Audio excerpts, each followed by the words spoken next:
ఏం చేస్తూ ఉంటాడు, మోసపరుస్తూ ఉంటాడు.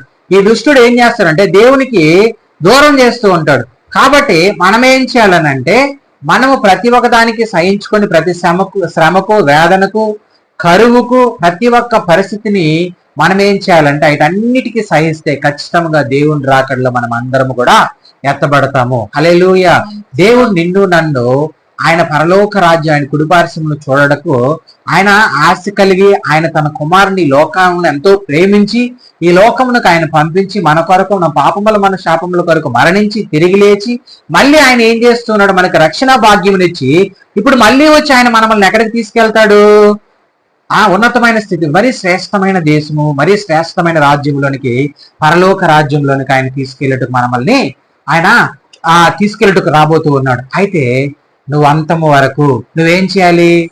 సహించుకోండాలి. అంతం వరకు ఏం చేయాలి? సహించుకోండాలి. అంతం వరకు నమ్మకంగా